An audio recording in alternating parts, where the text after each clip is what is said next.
Right now, there is an invasion of Kaliningrad. NATO is attacking, new war is on the horizon. China is taking off its mask. This statement has blown up the internet. The US is preparing an economic blockade of the Kremlin. The front is under threat. What are Putin's generals plotting?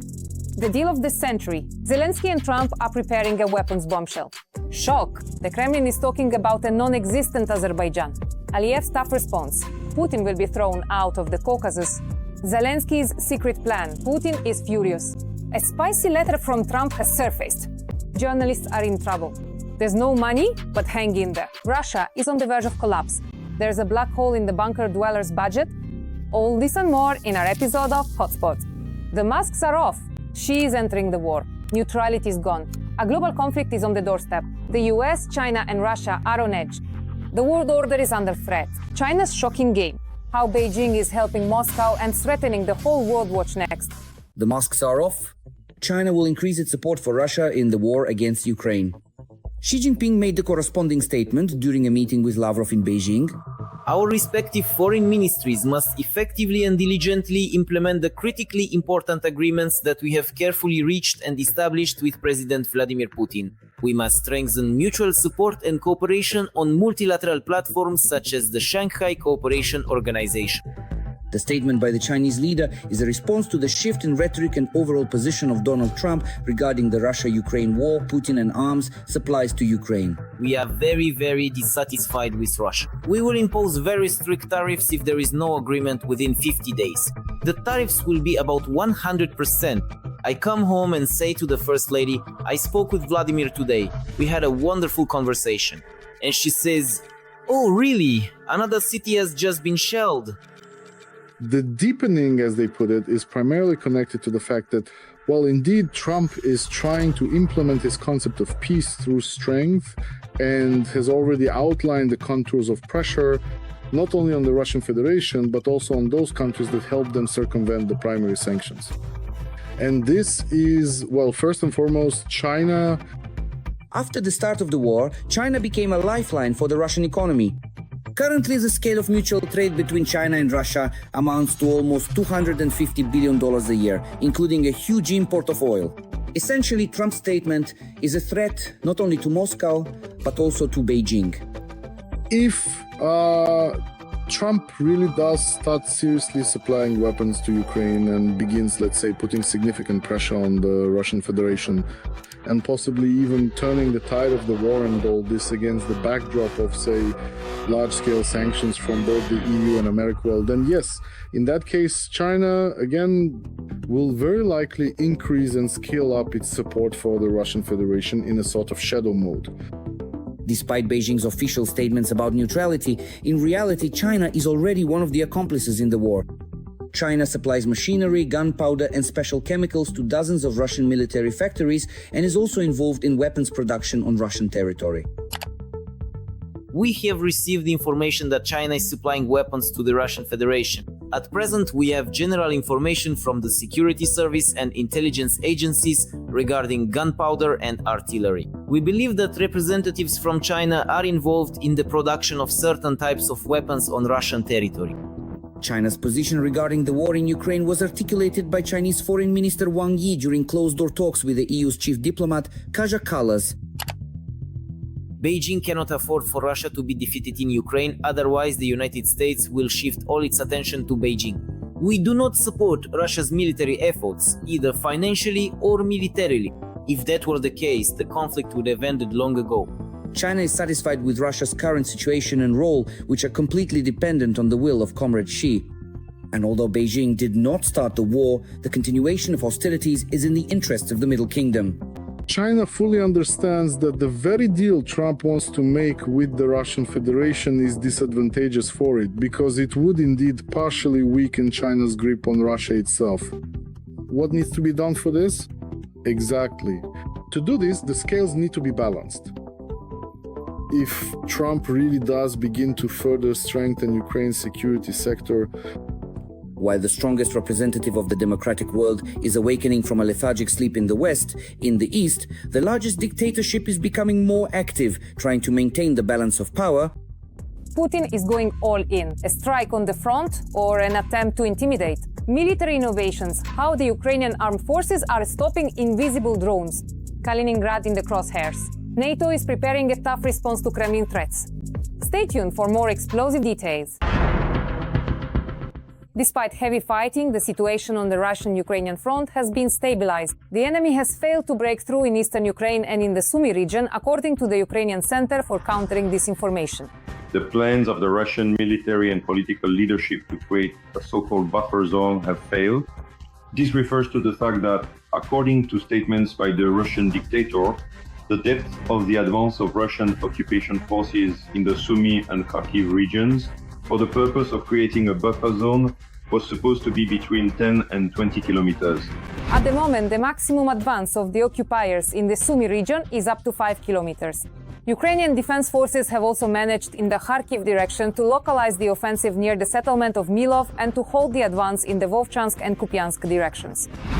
The presidents of Ukraine and the United States, Volodymyr Zelensky and Donald Trump, are discussing a deal that involves the purchase of American weapons in exchange for the sale of Ukrainian drones. Trump was made clearly aware of the potential to scale up the Ukrainian experience to the United States military and accordingly to the armies of European countries as well. It should be particularly noted that Ukraine currently holds one of the leading and most significant positions in the global arms market, particularly in the advanced development and extensive use of cutting-edge unmanned aerial vehicle UAV technologies. At a conference in Baden, Germany, Minister of Digital Transformation Mikhailo Fedorov presented the Test in Ukraine platform, whose goal is to attract as many partners as possible to create technologies that change the course of the war. According to Fedorov, foreign manufacturers of UAVs, MLRS, naval drones, electronic warfare systems, and AI-powered products will now have a clear roadmap for testing their products in Ukraine.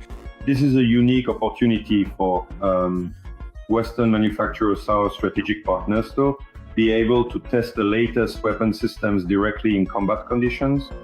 That is, to make necessary adjustments and possible and important corrections to existing technologies and their application. German Chancellor Friedrich Merz announced that Ukraine will receive Patriot air defense systems within the next few weeks. Agreements on their delivery are currently being negotiated at the level of the German and US Ministries of Defense. Meanwhile, Ukrainian forces are coming up with new ways to counter Russian fiber-optic drones, which are difficult to jam with electronic warfare measures. The deployment of Ukraine defense forces, including the movement of personnel and equipment, is covered with nets or wire, which helps neutralize the threat of personnel or equipment being hit by FPV drones using fiber optics. But the main point is that Ukraine's defense forces and the Ukrainian intelligence community, represented by the main intelligence directorate of the Ministry of Defense of Ukraine, are carrying out preventive measures to prevent the large-scale production of FPV drones on fiber optics within the territory of the occupying country itself. And while Ukraine is defending itself, Russia may soon face an offensive. The commander of the US Army in Europe and Africa, General Christopher Donahue, stated that if necessary, NATO is capable of capturing the Kaliningrad region in an extremely short time. Ethnic cleansing in the Russian Federation, Moscow against Baku. The deportation machine is running at full speed. Putin has crossed out Azerbaijan. Such a nation does not exist. Aliyev is acting tough. The Kremlin is losing the Caucasus. Who will become Baku's new ally? Watch the explosive details right now. The Kremlin is striking blow after blow. The conflict between Moscow and Baku continues. In Yekaterinburg, after the father, the son of the head of the Azerbaijani diaspora of the Urals, was also detained.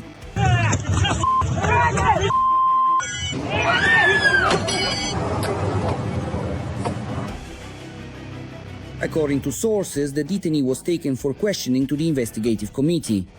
E1 reminds us that in early July, when law enforcement officers detained Mutvala Shahin-Shiklinski's father, his son, while reversing his car, hit one of the special forces officers. According to E1, the reason for the detention was causing harm to a law enforcement officer. The persecution of Azerbaijanis in Russia has been going on for more than a week now. Detentions, interrogations, revocation of citizenship, and deportations have become routine. The head of the Azerbaijani diaspora in the Moscow region, Ilshan Ibragimov, has been deported from Russia to Azerbaijan. On the 4th of July, Ibragimov was stripped of his Russian citizenship. Ilshan, hello, this is REN Television. We'd like to find out why you chose not to comment on your departure from the Russian Federation, even though you'll probably do so while in Azerbaijan. I don't want to comment on anything. Let me be in peace, please. Some Azerbaijanis, like the fighter Mamad Javid Rzaev, are being punished retroactively. Back in 2024, the athlete insulted a Russian at one of the tournaments. You Russian pig? And just recently, a year after the insults, Javid was demonstratively stripped of his citizenship and deported. It turned out that the Azerbaijani was creating a threat to the national security of the Russian Federation. The FSB in Saratov region established that Javid committed actions negatively affecting the political and social stability. These actions threaten the national security of the Russian Federation. Russian ultra-patriots and propagandists present these purges as a kind of act of justice. After all, in Azerbaijan, Russians are also being detained on suspicion of working for the FSB. And concerts by Russian stars are being cancelled en masse. Hello, Baku. Yesenin is coming to you again on October 17th. Baku really is cancelling the culture of the Russian world. In the near future, no Russian artists will be coming to Azerbaijan for any concerts. The organizers of the popular Azerbaijani festival Dream Fest 2025 have removed all Russian artists from the program and replaced them with local performers. In particular, acts like Ruki Vwer, Klava Koka, Egor Krid, Ani Lorak, Alsu, Stas Piecha, and many others were supposed to perform.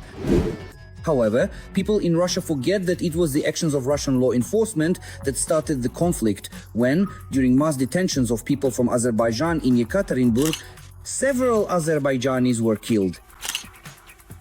The Prosecutor General of the Republic of Azerbaijan has initiated a criminal case regarding the use of torture and the particularly brutal premeditated murder of two people citizens of the Republic of Azerbaijan and individuals of Azerbaijani origin by officers of the law enforcement agencies of the Russian Federation.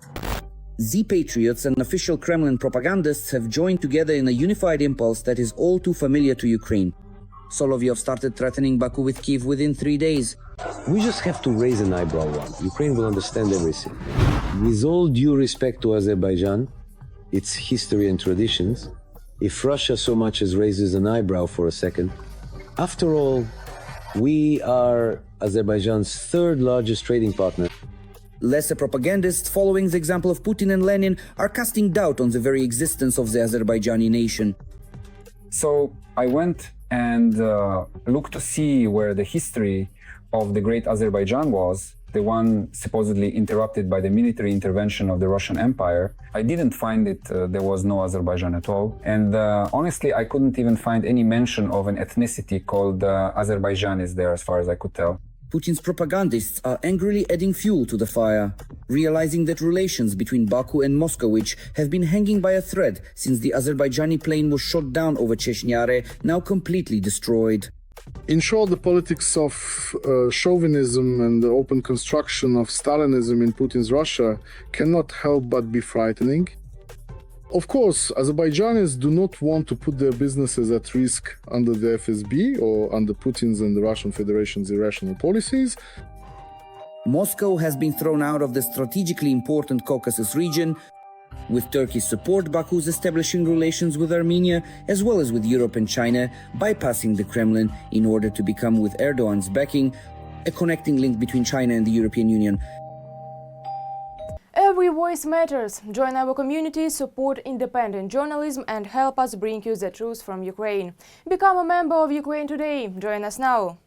Shock! Ukrainian drones are new superpower. Iron birds from which there is no escape. UAVs from Ukraine are breaking NATO's expectations. Even America is shocked. The deal of the century is destroying the Kremlin Putin can't escape. Ukraine is leading in the new era of warfare. While the world debates arms supplies, Ukrainians are already writing a new military doctrine. It's the fourth day of Donald Trump's special representative Keith Kellogg being in Ukraine. And what he saw made the diplomat acknowledge Ukraine's leadership in weapons innovation. I visited part of a Ukrainian military base. I saw with my own eyes how Ukrainian drones are developed and produced. Incredible innovations, especially in the field of drones. In this new era and type of warfare, they are leading. Their pace of innovation and ability to adapt are impressive. Our own defense industrial base needs to take this into account and adapt. Ukrainian engineers continue to create systems that turn tank columns into scrap metal and military factories into piles of ash. Drones are the future of warfare that has already arrived. Fast, cheap, deadly. And in this race, Ukraine is pulling ahead.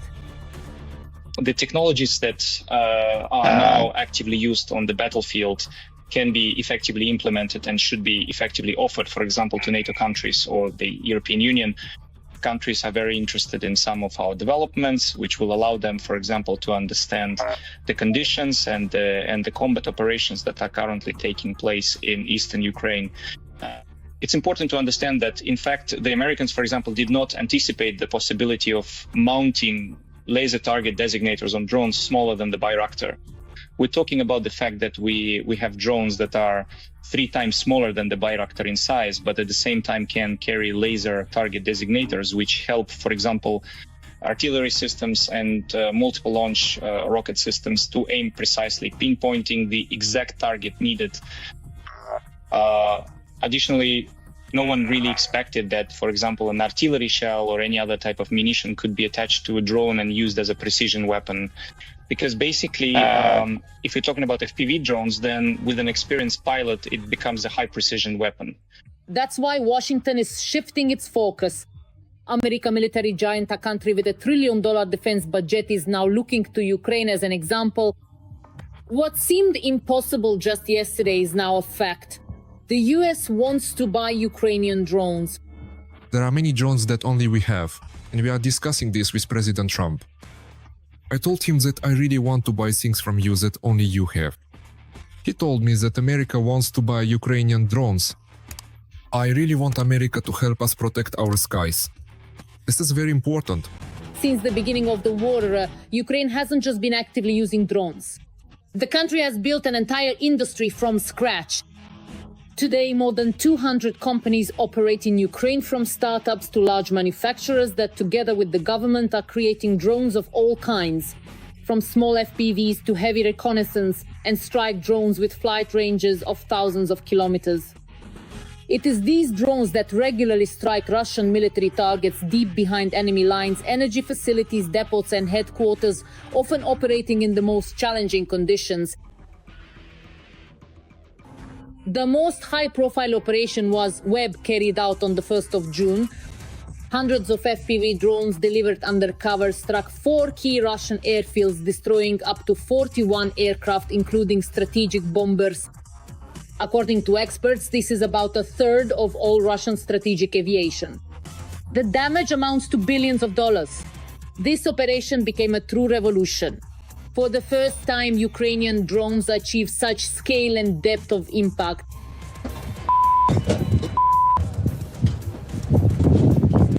And in March, a swarm of Ukrainian drones descended on Moscow, leading to the temporary shutdown of airports and large-scale fires. According to Western intelligence estimates, this was the largest strike on the Russian capital since the start of the full-scale invasion. In addition, Ukraine has created a unique fleet of maritime drones, from the Sea Baby to the Magura 5 and V7. These are fully mobile platforms capable of conducting reconnaissance, transporting and launching other drones, striking ships and even military aircraft. In May, one of these birds shot down 2 Russian Su-30s over the Black Sea near Novorossiysk. Moreover, maritime drones have destroyed a third of the much-vaunted Russian Black Sea fleet.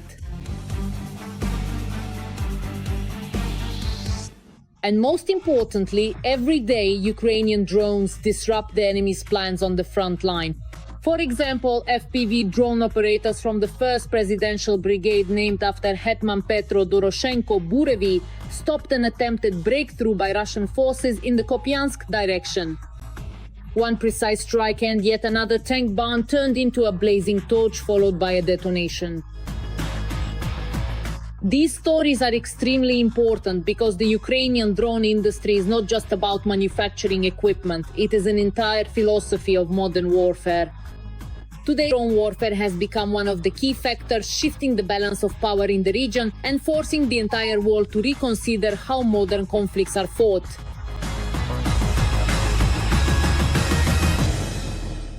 Oil costs next to nothing. There's no money for the war. Putin is furious about the new sanctions. Orban is rebelling. Hungary has said goodbye to the EU. Trump's secret correspondence has been revealed. Shocking content is blowing up the internet. Watch the explosive details in the following report. Have the toughest sanctions against Russia really come into effect? The EU has approved its 18th package of sanctions. For the first time in history, the restrictions include lowering the price cap on Russian oil to $47.6 per barrel. But that's not all. The introduction of the 18th package is being associated by many experts and economists in some way with very tough measures against Russia. But I think at this point it's too early to jump to conclusions about its effectiveness. Indeed, the price cap, the lowering of the price cap on Russian oil and the blow to Russia's shadow fleet are the two main aspects present in this package. And in principle, they look like potentially quite painful blows to Russia and its economy in the long run. For the first time, the sanctions package addresses the flag registry and Rosneft's largest oil refinery in India. We are increasing pressure on the Russian military industry, on Chinese banks that enable sanctions evasion, and we are blocking the export of technologies used in drones. Hungarian Prime Minister Orban stated that the country may leave the European Union if membership ceases to be beneficial. According to him, the EU is increasingly turning from an economic union into a political one. For now, Orban added, Budapest intends to remain within the union and strive for change. Well, that's pure absurdity, considering that his country's economy is subsidized. And today, a large number of processes in the social sphere, infrastructure, and many other areas in Hungary itself are completely dependent on Brussels. Therefore, a real exit from the Union would not just be shooting oneself in the foot, but shooting oneself in the head for Orban's Hungary. Therefore, this statement should be viewed solely as an attempt on his part to manipulate. Meanwhile, the US State Department stated that Trump will aggressively pursue his intentions and make firm decisions to end Russia's war against Ukraine.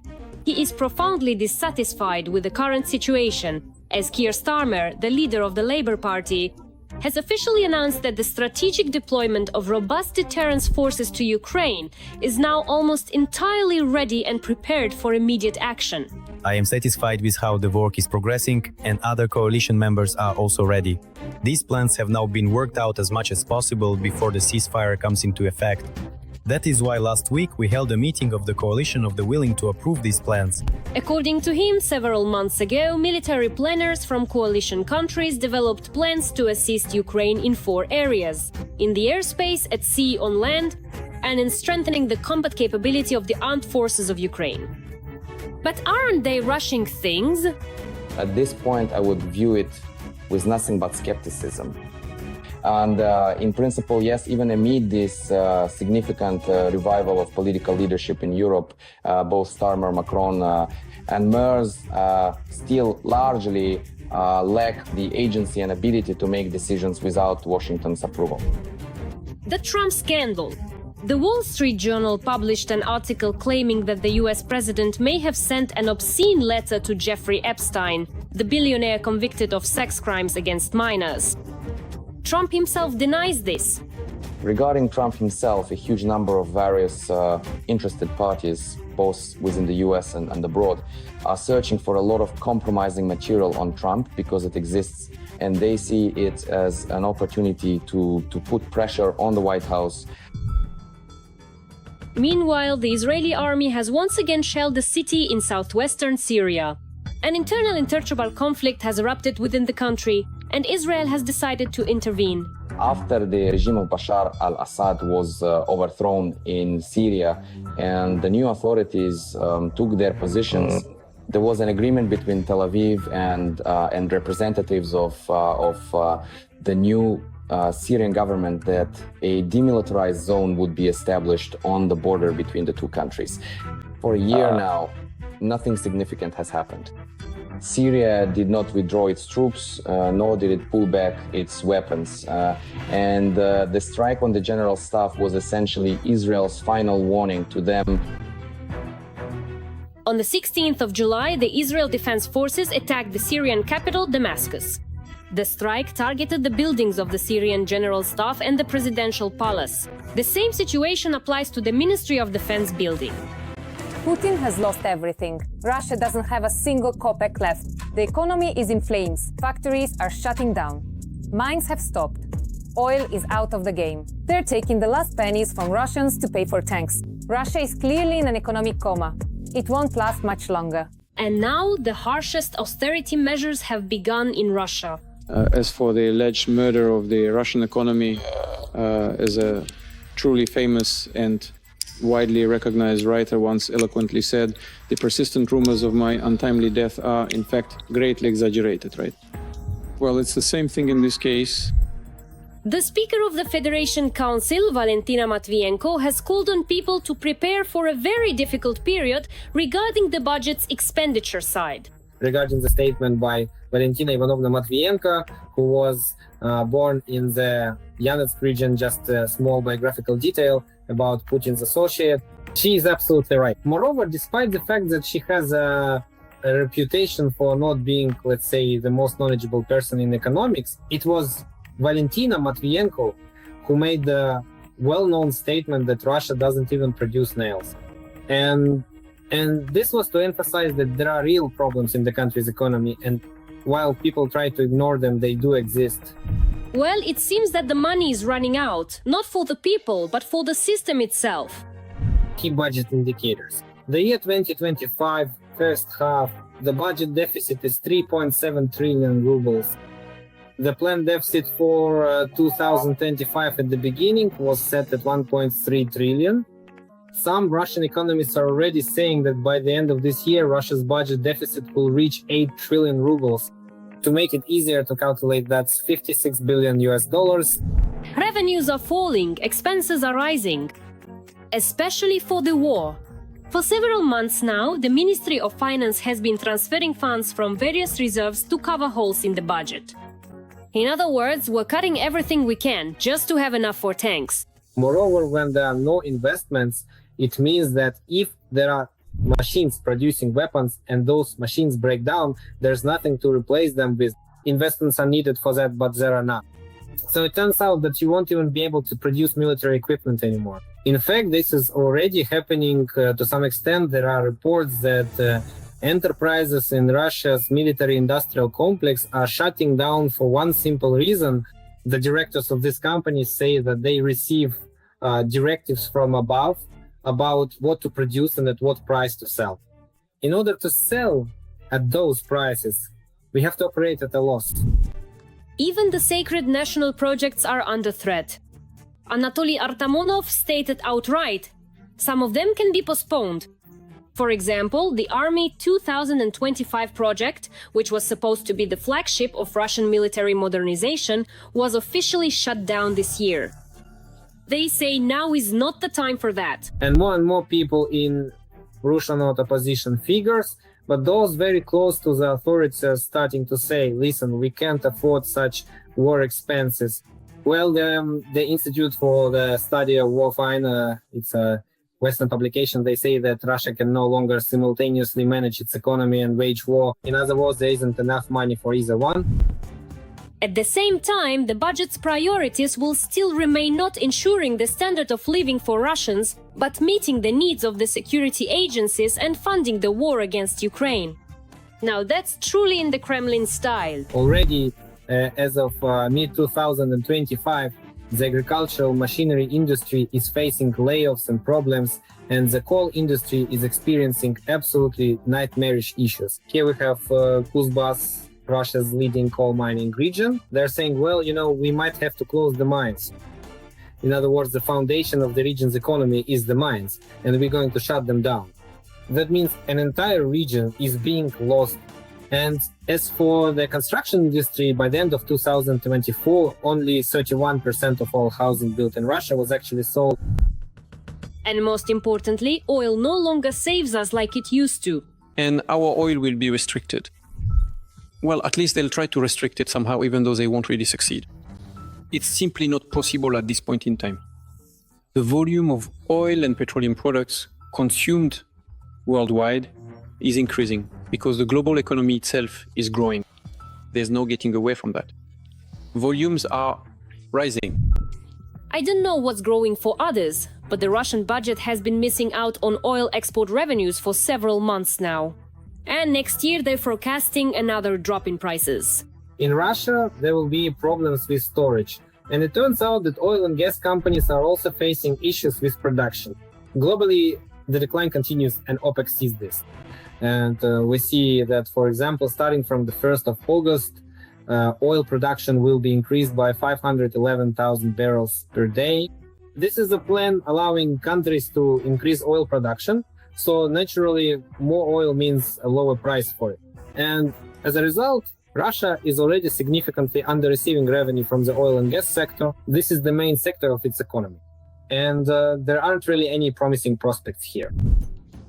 But now the Federation Council faces a different task finding additional sources of income. And they've decided to start by revising benefits for Russians, which, by the way, make up a third of the entire federal budget.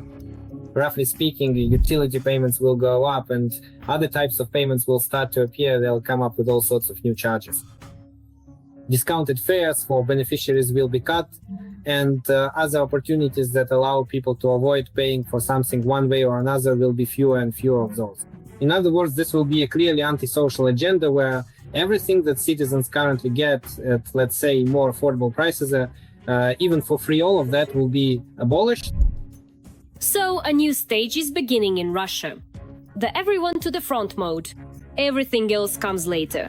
But that later may never come if the economy continues to be strangled by war and reckless ventures. For now, Russians are being told to tighten their belts. Yet again. That's all for now. Catch more breaking news from the front in our next episode.